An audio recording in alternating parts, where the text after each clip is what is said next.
Alina, are we fine to start? Hi, good morning to everybody, dobro jutro, za ove koji ste tu. Danas ćemo razgovarati o nezavisnoj sceni.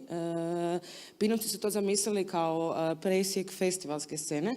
I will say it on English. Today we will talk about independent festival scene, independent scene, music scene. All of us are coming here from independent scene. Although not all of us are involved with the festival, which is a topic, we will approach the topic from another perspective, from labels, managers, independent festivals, booking agents and managers. So I'm Didi from Croatia. I also work in UK. I worked only on independent festivals so far, so I never worked with a mainstream, let's say, promoter on the festivals. So Croatian festivals are smaller, independent, and I worked on Glastonbury, which is biggest festival in the world, but it's independent festival.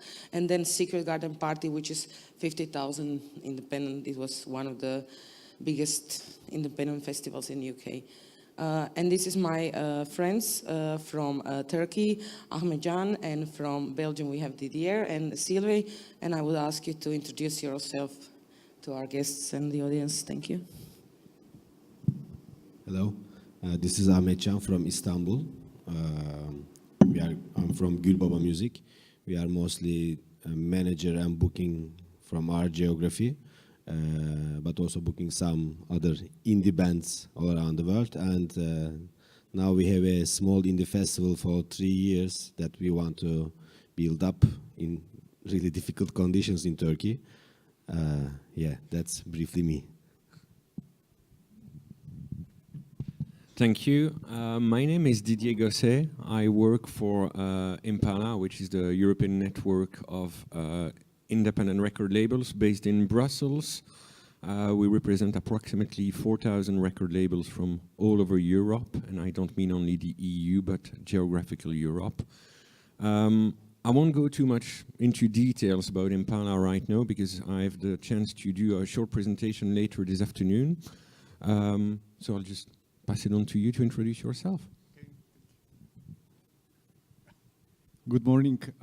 I'm Sylvie, and I come from Slovenia, and I work for Glitterbeat Records, which is known for the work of with the work for world music. And for example, yesterday, if you saw Babazula, they are on Glitterbeat, and I don't know.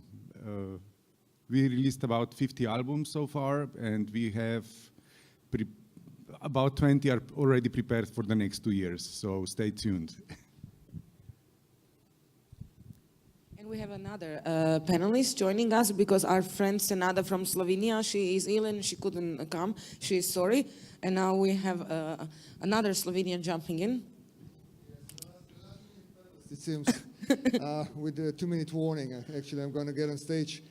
Okay, I'm Peter Barbaric. Presently, I've been working for Radio Slovenia 1, national radio, but I've been with the indie scene inside Slovenia since the early 80s, starting with the legendary New Rock Festival, which presented, let's say, the first alternative festival in ex-Yugoslavia, and then moving to Druga Godba Festival. I was one of the early, well, I was with it for about 15 years. In the early years, that means, so I've been quite a lot with the indie scene, even though recently I've more moved to the media, radio presentation, radio broadcasting, but I'm still pretty inside it. I have a question for Didier. You mentioned you have a 4,000, you said, label, indie European label. I'm curious which countries are, which countries have more indie labels than major labels, like the share of the market? Do we have any countries in Europe like this, where the indies are basically having a share of the major, you know what I mean, share of the market? I don't think, apart from ex-Yugoslavia, maybe, for which data is quite difficult to obtain, I don't think there are any countries in Europe where indies actually have the majority of the market shares. That's only something you see outside of Europe, mainly in Asia.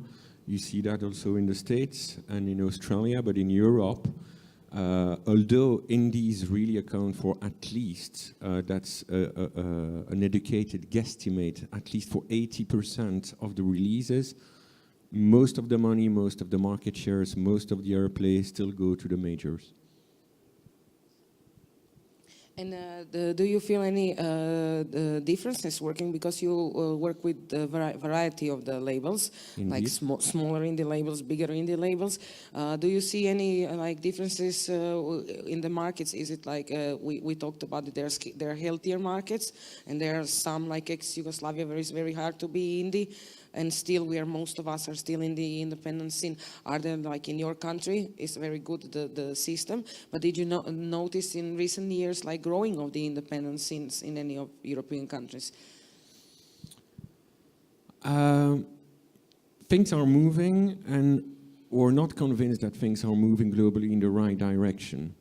I would be the first one to say that in an ideal music ecosystem, we need the majors, you need big players. The problem is that nowadays you're down to only 3 majors, namely Universal, Sony Music, and Warner.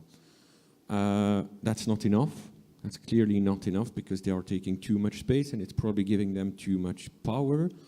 One of the most visible consequences of that is the need nowadays for a lot of indies to work with majors on distribution. You have less and less independent distribution channels available. It's the same for digital, and it's getting tougher and tougher for new actors to emerge. It's all about getting the money and the funding, unfortunately, and if you're kind of cut at the source, it might be causing trouble, and that's something that we've witnessed quite a lot, unfortunately. We were talking, we wanted to collect data here for the panel from our countries, but unfortunately we didn't have enough time, but also we don't collect data in ex-Yugoslavia. We don't have any numbers, official numbers that we can work. So we wanted to show, how much of the economical impact are we putting in our cultural system as independent, but unfortunately we don't have the numbers. Although I think in ex-Yugoslavia they are big, we don't have a system. And then we talked about who should do these data and measuring, and we thought collection societies. How is your, in Slovenia, you have a label, how is now your relationship? Do you think it's going better with the collection society in our region, or is it still like a snail?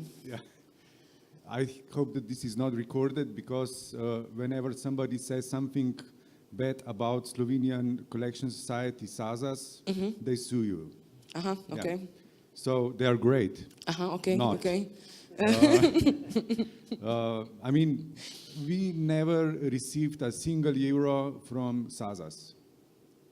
But they play us on radio, they play us, our artists, they have concerts in Slovenia. We know that they are there, and that some money should come in, but it never came in 4 years.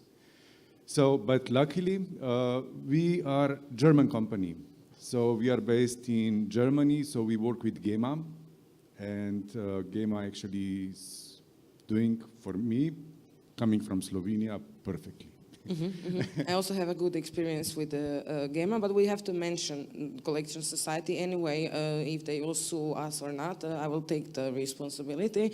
I think they're still like a cancer wound of our area for the independent scene. As you said, we have artists on the radio, on the television, and who don't receive money for their and it's evidence that you are like present in the media and in public space, and you don't earn any money. Comparing what Didier said, most of the Western artists are earning from streaming and recordings, not as are from live. And how is the situation in Turkey regarding recording independent scene? Well, I think it follows what's going on in the world. We think that with digital era, and there is more space for indies, this and that. Maybe there is more visibility, but most of the money is still going to majors, to bad Turkish pop, big productions, or maybe some folk stuff, and mostly Sony Turkey, another local big and they control at least 85-90% of the market.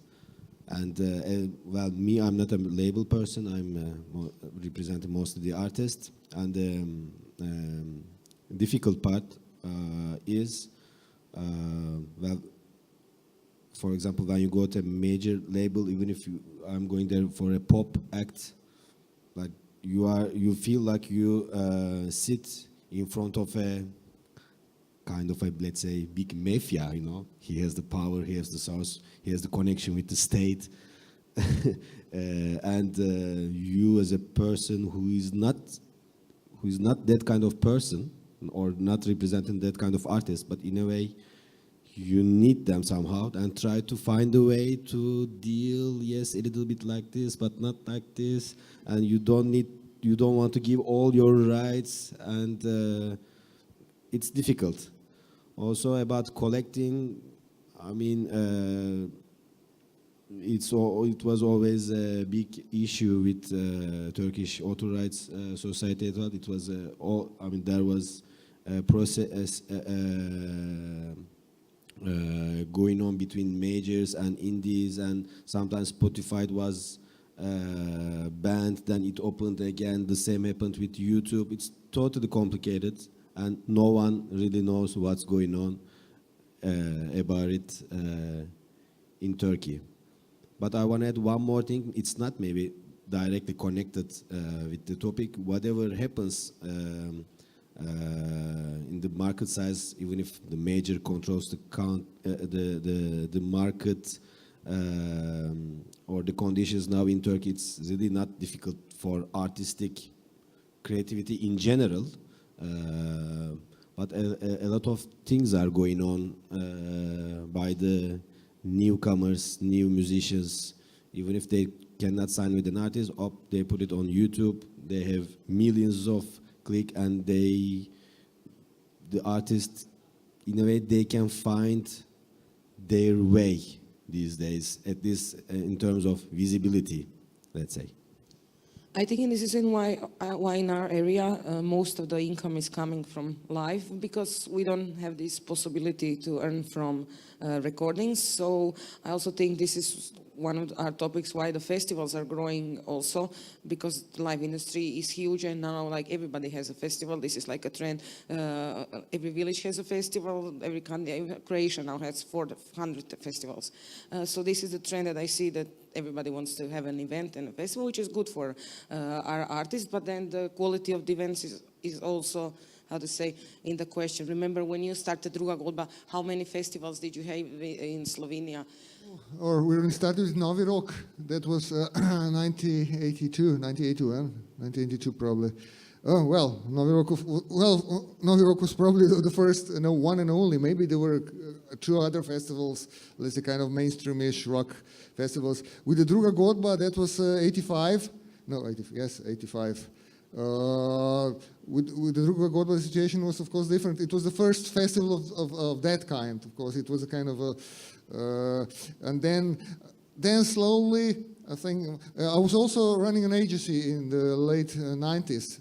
I have a feeling that in somewhere till the mid-90s, there were just few festivals, because it's the festivals, most of the festivals, I think it's always the matter, everywhere the matter, are somehow based on the local funds, and let's say the funds of the local community. And they have to be supported by the local community. Usually it's the local mayor who's the god in financial terms. And of course they exist as long as the local money is coming. They're not, most of them are actually they're free admission affairs. So they, local sponsors are, it's mainly, I think, the local funding. And as I worked as ran an agency in the late 90s, I had a feeling suddenly there was a large growth of concerts and festivals in summer. Each small town suddenly wanted to have their own festival. That was, I must say, from my own point of view, it was a very comfortable affair to offer acts at that time. I could actually sell,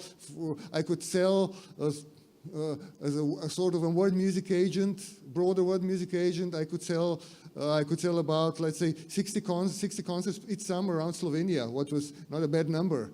And I actually had tours of acts like Klezmatics from Fire Chokarlia. They did 5-6 shows in a row around Slovenia in summer. That was really, but then the situation again changed. My feeling was again changed with the crisis, economic crisis. I had a feeling that still the local festival situation was based on the mayor's money or the local community's money. Local town's money, and upon the enthusiasm of the promoter, because lots of free energy had to be invested.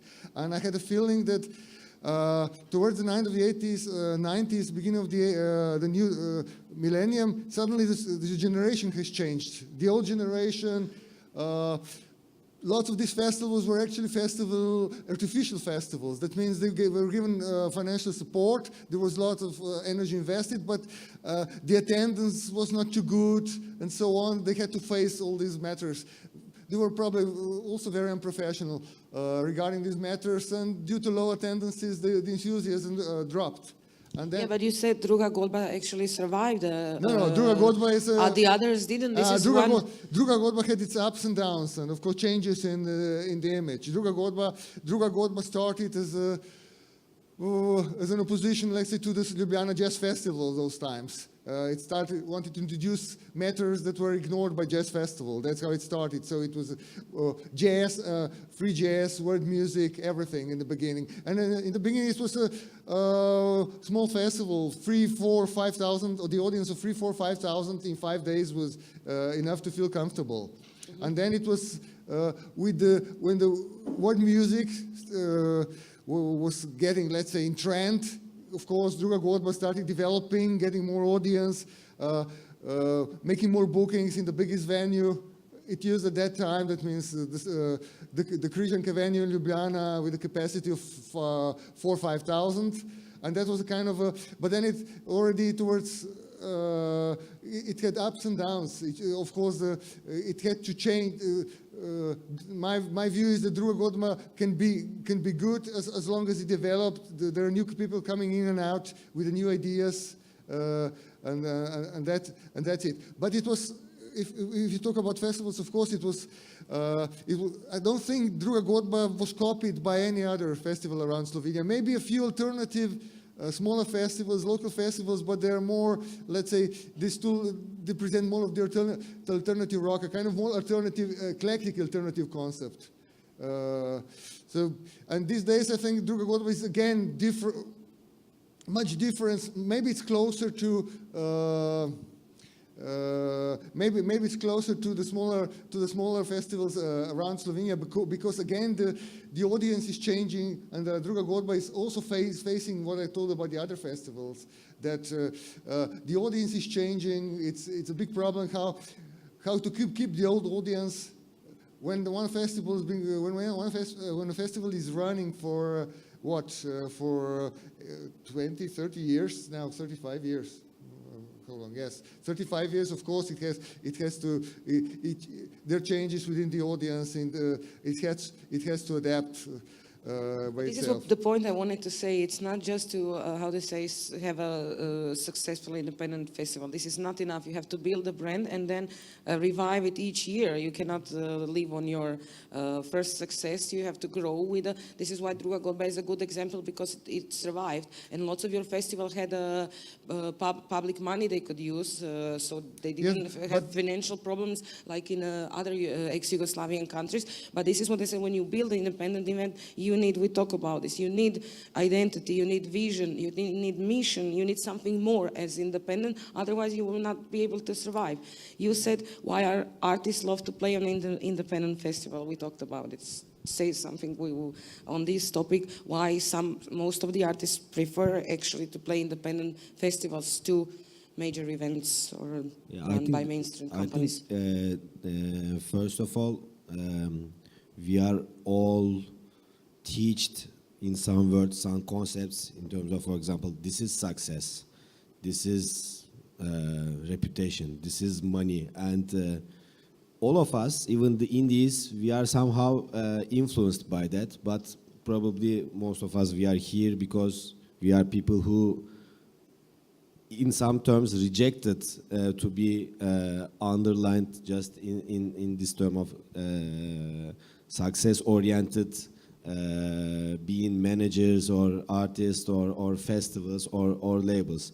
First of all, we have to define this word, what is success, because when we check, when we see the issue from, let's say, a major perspective, the success is to sell more, to be known more, and to do more of everything, to tour more, or, for example, the success for an artist is to be released by its favorite independent label where all the other interesting artists are.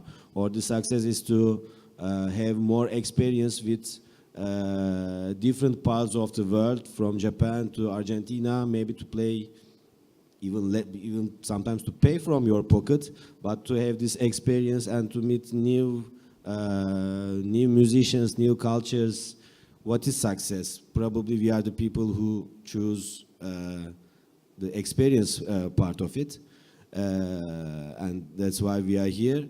And for example, for the artist, most of the artists are managing, the success is to be able to perform some characteristic festivals, or for example, like Babazula here, they were really tired, they were on tour for months, but they said, hey, there is this festival happening and it has a story behind it. A friend of ours invited us. That was much more than a big offer or a big signing or a TV show for the band to come and perform here. And I think this is the case for a lot of newcomer artists. The young artists are more into that comparing to the ones who are older, who were thinking more selling, more tour were important. Now, a lot of artists are looking for some other stuff, I think. We said atmosphere is one of Yeah, them and maybe in this the is events. the new audience of Druga Godba or some other indie festivals as well. Yeah. Well, definitely a festival. If a festival wants to survive, it has to develop, change. What I already said. And with the new generation, let's say I'm also getting 60 now. When I started, when I joined the team, the first team of Druga Godba, I was 20 and something. So that's a long time span, of course. And of course, if a festival like Druga Godba cannot survive and there are festivals of small span, alternative, mainstream, local, which are kind of mainstreamish local, which are usually the worst variant. But also, if it stays only with one guy, it usually doesn't survive. There are probably a few exceptions. The guy in Slovenia, in Bled, who's running a World Music Festival now for 25 years. He's one and only, and he's doing it himself, and he's doing it well. But he's got, Bled is a tourist town. He's got incredibly lots of money from the tourist board, and of course with a large stash of money. As I'm telling you, I wanted to tell you, Druga Godba started with the huge support of the youth socialist organization of those times. Without the local support, the local background of the money by, let's say, alternative circles of youth association, Druga Godba wouldn't actually start because it was from the beginning it was non-profit festival, and of course that's one of the things to be discussed. But it's somehow my view that you can actually, it's hard to stay alternative only if it's really based on the 100% volunteer basis, but you still have to pay the artists without really nice support from somebody, and then it of course depends what that somebody, how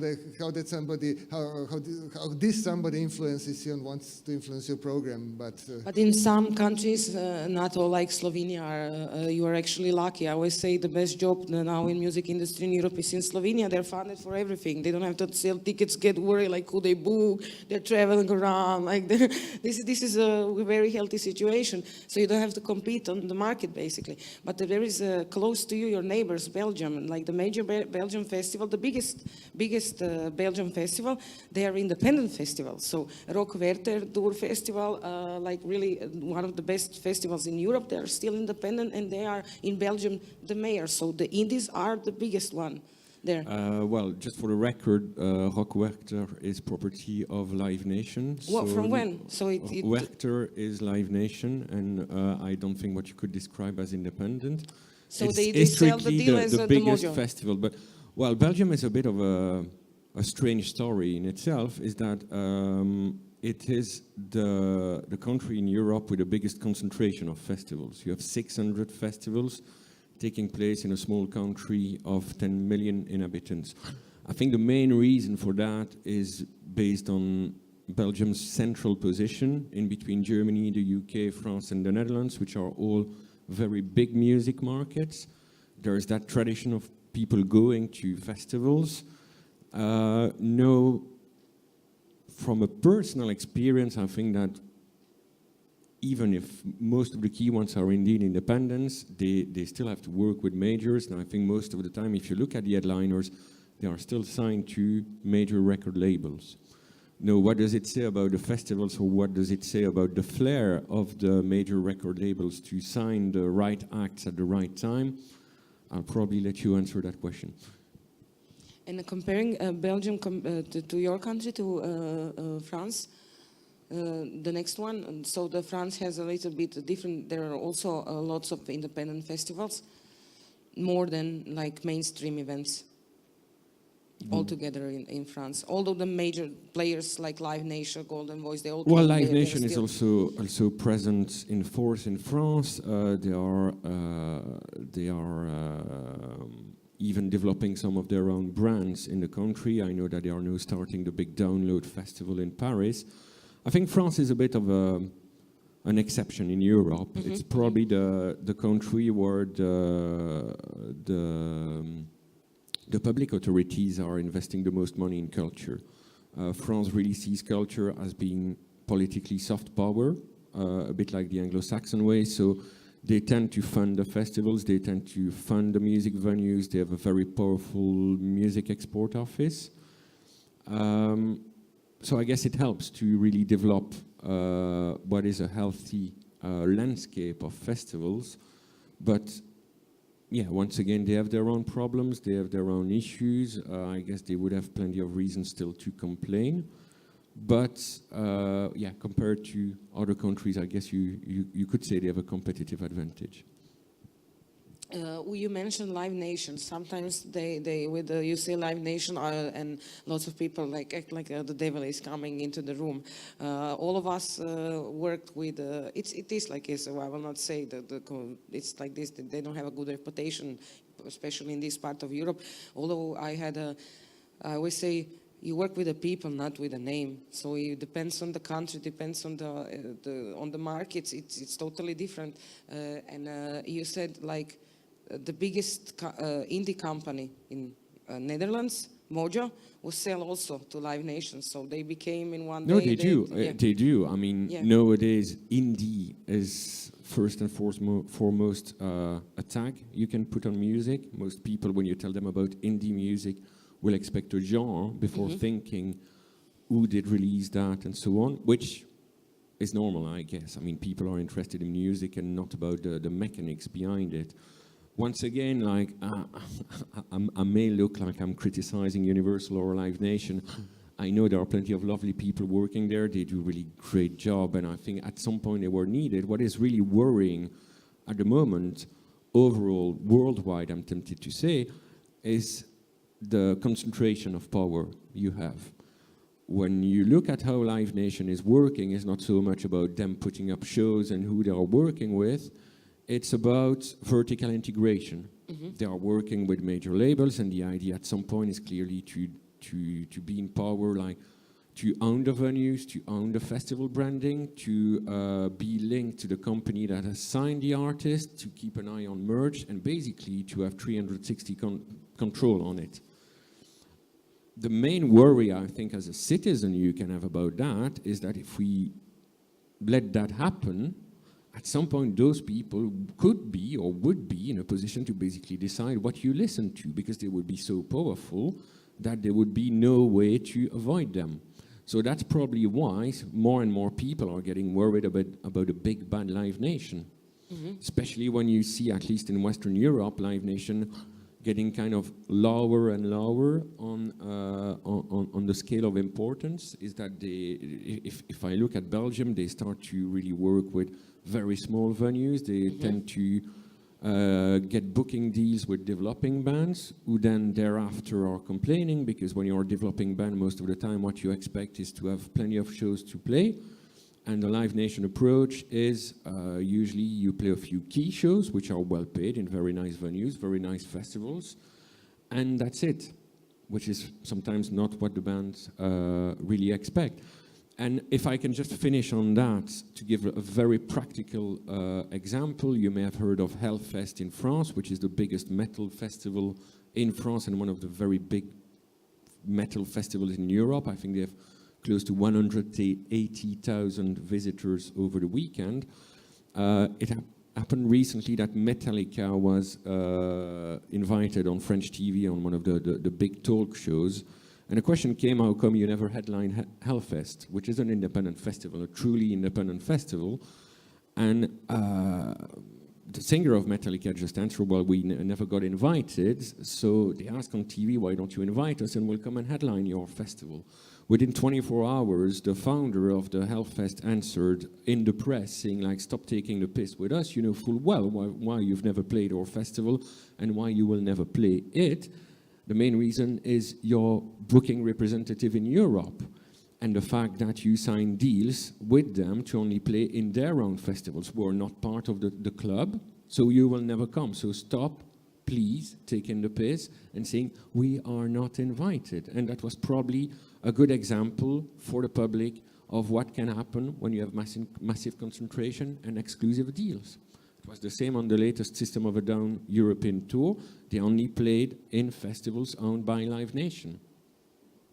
Yeah, thank you so much for getting this out, because this is what we wanted for the topic. What is the question of the panel is, what is the trend now? The trend now, basically, in European music industry is bigger players coming. They now have a smarter approach than they used to have. As you said, they're approaching little ones, little labels, little venues, and not only this, they're taking our people. So when somebody approached to you, like the to you, and they say you could be our guy from Turkey, you will have like the good salary, everything that you wanted, you will finally get the fundings, the thing that you needed to, how to say, you struggle with, or as you said, it's not only about money, it's about connections. You cannot have bands playing at your festival, because then you have to be a part of the bigger, larger group to get some stuff. And this is now they took our guerrilla independent approach, the bigger company, and this is now their new strategy. And I'm also worried about what will happen, because this is not good for the decision maker, for the musician, for creativity in general. What is your, like, you work a lot with, you said, with the German artist, and with what do you think it will happen with? We don't even have in our area. We talked about this Spotify. What do you see for, how to say, the way for the independent label to not go into the hole of the majors? What is your strategy for survival? How to compete with them?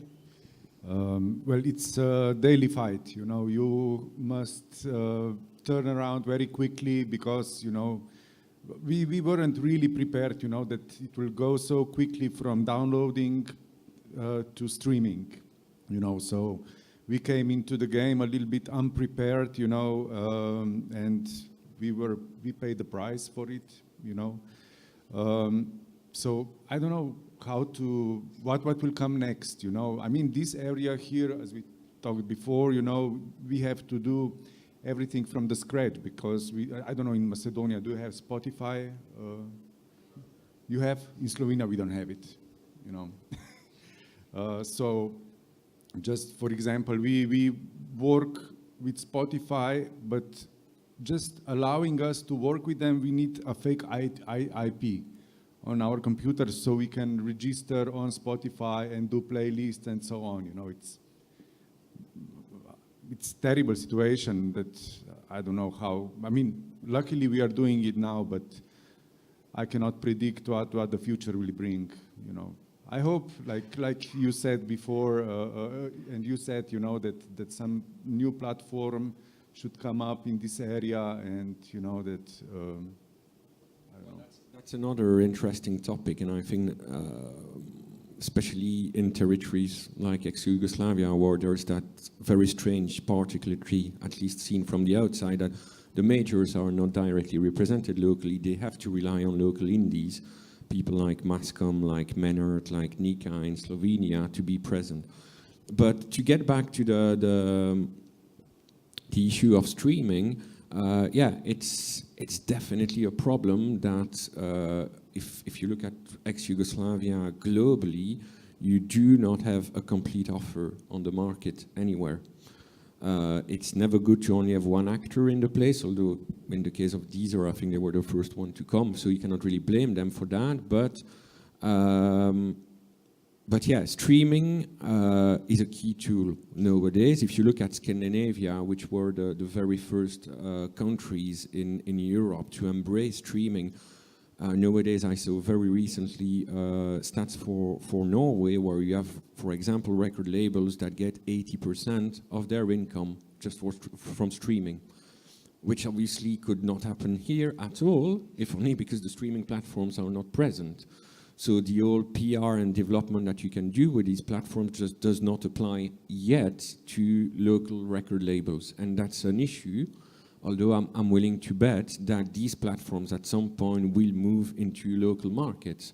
Then will come another question, which is the issue of remuneration and the value gap that has appeared with the new tech companies, being the streaming platforms, being the likes of YouTube and so on, where in comparison in markets where those tools have been present for quite a while, there are a lot of complaints about the remuneration of artists from those platforms, because nowadays you will have the press getting ecstatic about some local artists getting millions of views on YouTube, but then you have the question, how much did they get paid for that, which is usually peanuts.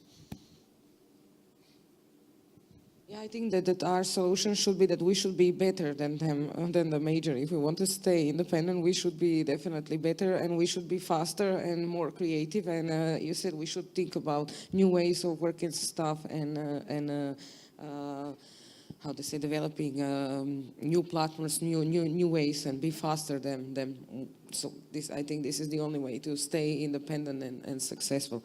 I wanted to ask you, do somebody know, maybe do you know about, have you been to Brussels to lobby about the new digital law that European Union... To lobby about what, sorry? New digital law. Yeah, it's one of the issues that we tackle. I mean, at Impala there's a lot of lobbying work, obviously, because we realize that, especially in the European Union nowadays, most of the legislation that will affect every individual country is actually decided in Brussels. It's quite close to 60 or 70% of the legislation. So that's mainly where the political work has to happen. So yeah, we're involved in that.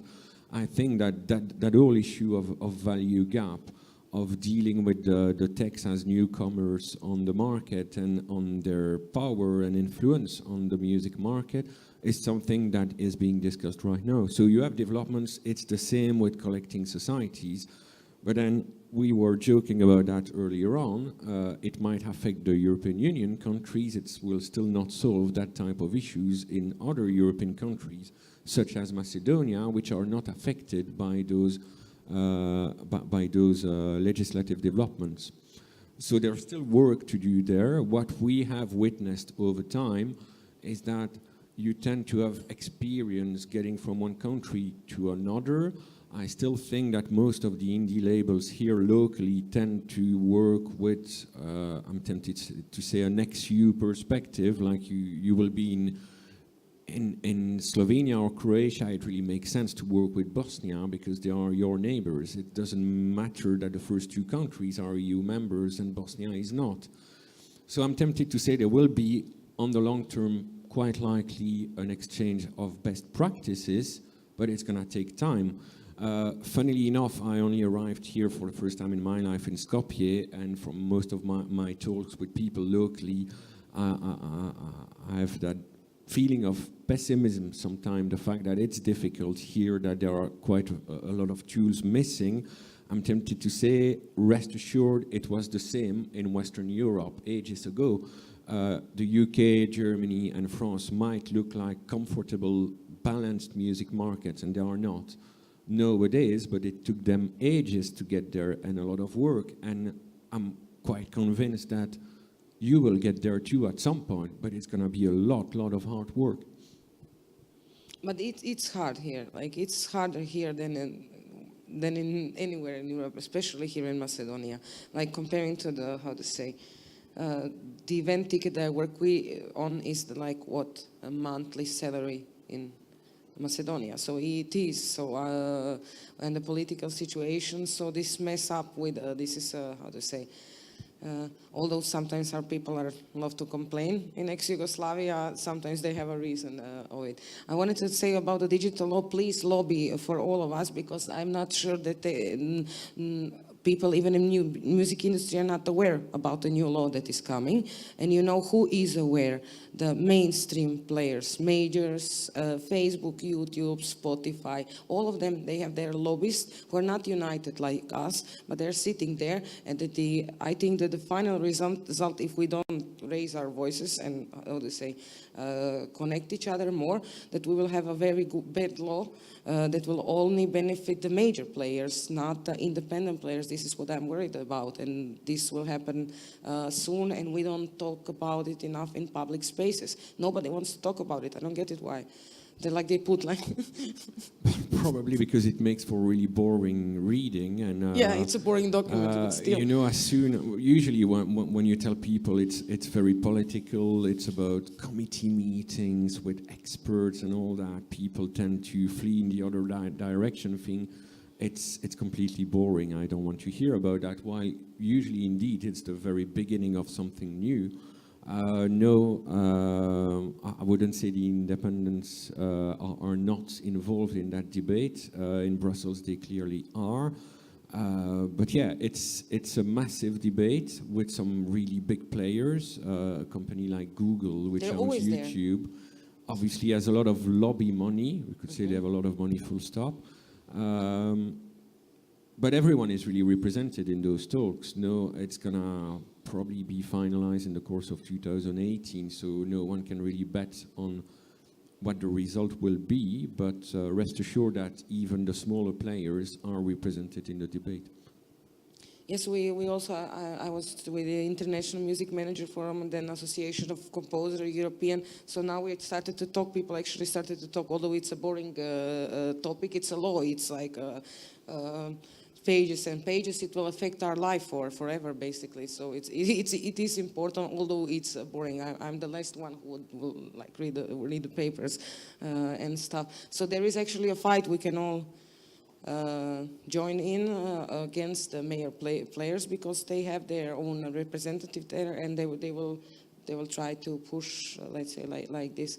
And you said your festival, you didn't mention it, but you have a very interesting example of cooperation between two of independent promoters in Israel and Turkey, which is not the, how to say, the most similar countries. Yeah, exactly. First of all, we love doing things which is not popular in the market, let's say. We don't know how we start, it's just by feeling, and at the end it turns out to something.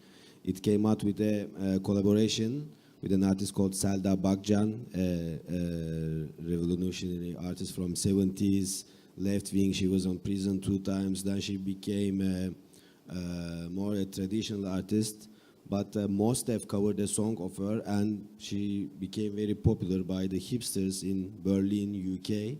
And with a band from Tel Aviv, we did a revival of her with the songs she didn't sing for 40 years. And now she's going to Primavera, Roskilde, like festivals like this. But for 40 years, she was only a left wing and mostly a traditional artist, now doing rock festivals with a band from Tel Aviv. And that was the beginning of a collaboration of a festival in two cities, Istanbul and Tel Aviv. At the year, the relationship between Israel and Turkey was nearly war alarm. It was at that level, and just 1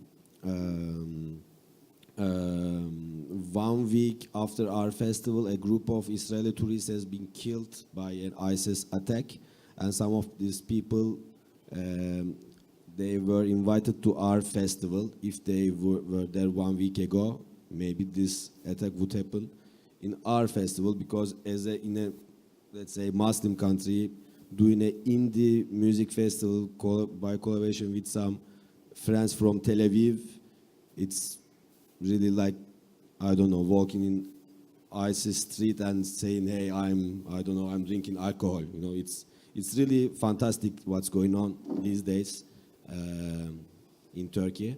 But on the other hand, when the danger comes to that level, in a way, I think you are not scared anymore, and you say, okay, we just do this, whatever happens will happen. And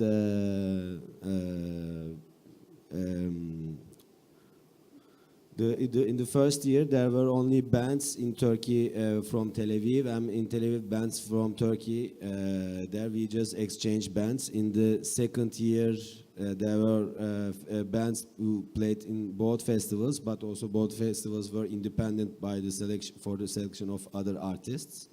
And this year will happen the third one. We are still learning and investing, let's say. You know, the topic even didn't come to ticket sales or how to be about the visibility in the markets, because it's still the same thing with the label or festival, or it's like a war of majors and indies. So we have troubles to show ourselves, let's say, because the sponsors are not interested.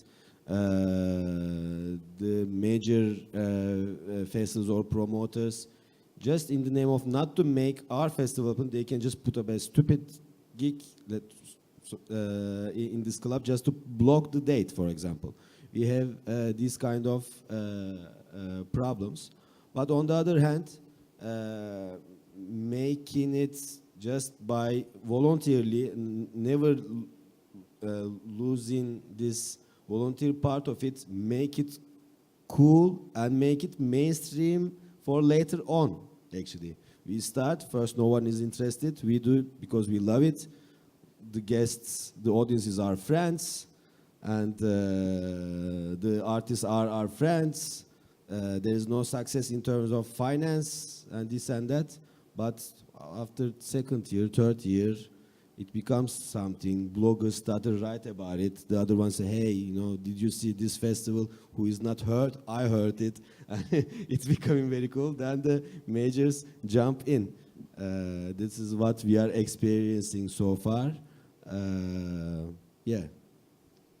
Yeah, I would like to join him on this discussion. I think I'm not that desperate about the power of the majors. On the one hand, I'm also the radio programmer, doing the musical radio program exactly now on Saturdays between noon and 8 o'clock on the first program of the National Radio of Slovenia. I play just a couple of % of majors. The rest is music which cannot be defined actually as majors. For example, you have, I want to tell you, there are lots of specialized scenes these days. One is, of course, is world music scene. How much of the world music scene is also majors? It mainly exists inside, let's say, Glitterbeat is now one of the, let's say, the success stories inside the world music, Sylvie's label. It's received the fourth award of Womack a month ago. So, and I'm not sure about the sales, but I think they're still making kind of a few bestsellers per year, so they exist. One, of course, is world music. The other is, of course, I've just encountered reggae scene. Reggae scene is a very wide production. Most of the reggae these days with the stars like Alborosi, they're not on the majors. They're on French labels or on German labels, which are Baco Records, some of the labels you've never heard. They exist. They don't try. They have big festivals. They don't try to get into the majors. I'm not sure about distribution and so on. But actually, it's also promotions done alternatively. I was a radio programmer. I've been receiving now through a German promotional reggae. They actually bring together most of what's popular inside reggae, and I get it on weekly mails, what's getting for my radio programming. For example, for American production, there are hundreds of small labels producing the music which can be broadcast very easily also on the mainstream radio, what first program is, but it's not the mainstream label music, and it moves really well. It's just the decision what to reproduce. Of course, I agree with one matter, because I'm also working for a record label, ZKP. I'm the PR of ZKP Radio Slovenia. That's the old one label. Definitely the act that doesn't perform doesn't sell records these days. And this is either on the Live Nation level or on the alternative small level. You can't release this. It's impossible to make any release of an artist who doesn't play. It's okay if the artist has, I don't know, 30 concerts around Slovenia, then he can release a CD, and Croatia or probably Austria. But so for me, it's also not a matter of mainstream Live Nation or alternative.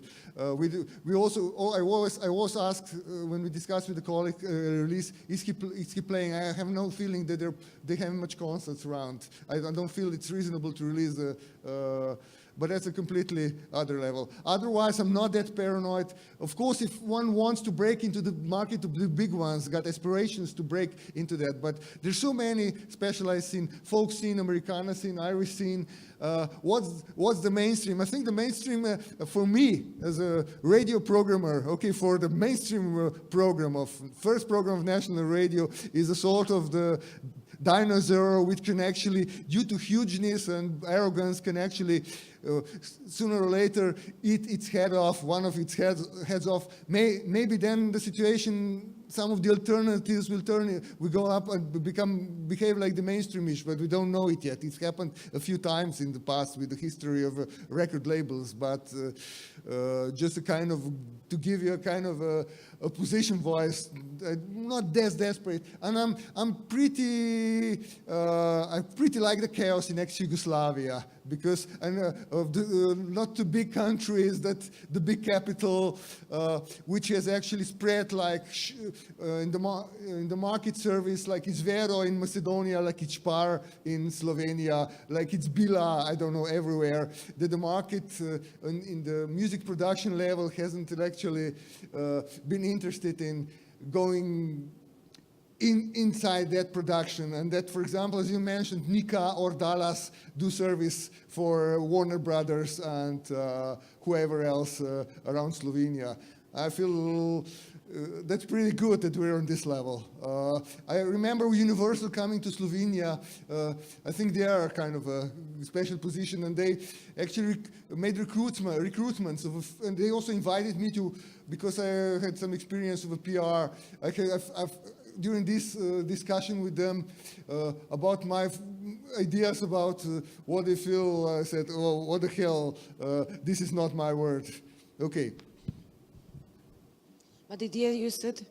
Just wanting to this. I'm not desperate at all. Yeah. Actually, it's the I think exciting part of it. Even if we are saying, hey, we are covered by the majors and they have, that's true. But as you said, we are faster and we are more creative. Maybe we cannot fight with them financially or by law, but just while bringing the ideas on the table and wait a little bit, we win at the end, because they are obliged to do what we have as music, as festivals, and so on. So actually we are changing them, but they are Oh, yeah, applying. they're influenced by Yeah, us. yes, exactly. They always will watch you more, what you're doing, than you them. Yeah, exactly. Yeah, So, in a way, I'm not desperate at all. I just wanted to add this. You said in ex-Yugoslavia, yes, you cannot be an artist and like earn money only from recording, recording part of your job. But Didier said most of the other countries are actually, you don't have to perform at all. You can just no, release records and you can live from your art. But No, just to clarify, I did not say that you do not need to perform, because obviously there is still income. What I'm saying is that in some European territories nowadays you will have most of your income from globally recorded sales, including streaming and webcasting, or you name it. But obviously playing live is still a key factor. And as it was said earlier, I think that also being a touring act will help with your record sales. It goes without saying. yeah, I only wanted to clarify to the audience because how they say it's hard to record the album. Nobody is investing much money in the album anymore, and this is a piece of art. I think we should still invest money in the album and play. I just want to join here. We actually, on our label, we don't sign bands who don't have a booking agent. This is it. If they don't promote, the band is not able to promote the album, we cannot afford to release it, you know. But we, what you just said, we also do promote the art. I mean, we do everything as it should be done, you know. So, because that's how you must sell albums, you know. You have to promote it on all battlefields. I think we don't have much time left. If we have any questions from the audience. Everybody's quiet today, so it was a good after party yesterday. I didn't go at 5.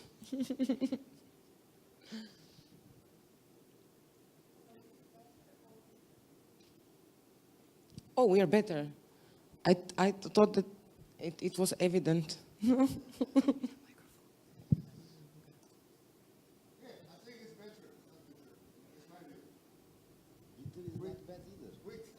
Glitter Beat getting the Women's Award.